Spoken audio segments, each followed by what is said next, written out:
a woman runs through the wilderness, her heart pounding, dust rising beneath her feet. She has no home, no hope, no one who cares, or so she thinks. But then, in the stillness, a voice calls her name. This is Hagar, an Egyptian servant of Sarah.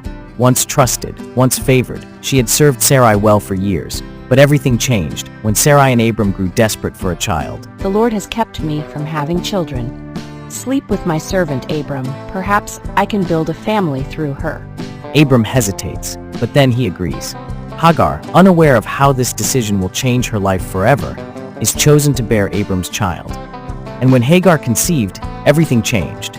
She looked upon Sarai differently, no longer just a servant, but the mother of Abram's child. Did she feel superior? Did she taunt Sarai in small, subtle ways? We do not know for sure, but what we do know is that her presence became unbearable to Sarai. Sarai glares, her heart burning with resentment. She lashes out at Hagar, making life unbearable. This is all your fault. She despises me now, the Lord judge between you and me. She is your servant. Do with her as you see fit. And so Sarai's anger hardens into cruelty.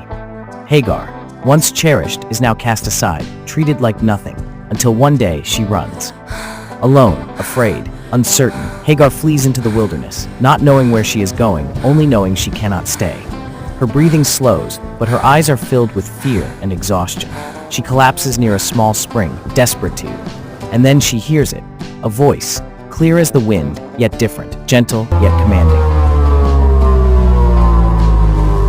Hagar, servant of Sarai, where have you come from, and where are you going? I am running from my mistress Sarai. Go back, Hagar.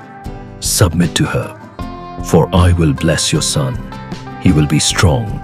A great nation will come from him. Hagar's eyes widen, her lips tremble. Who is speaking? How does he know her name? You are the God who sees me.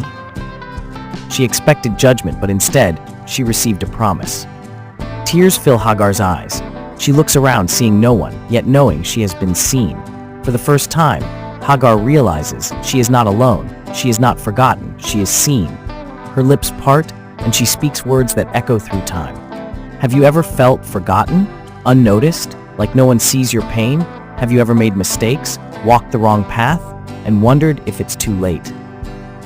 Hagar wasn't perfect. She made mistakes. She let pride slip in. She ran. But even then, God saw her.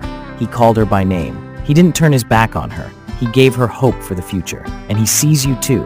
No matter where you are right now, no matter what you've done, no matter how lost you feel, God still sees you. He still calls you by name. He still has a plan for you. You are seen, you are loved, and your story isn't over yet. If this story touched you, share it with someone who needs to be reminded they are not alone. Subscribe for more stories of wisdom, hope, and faith.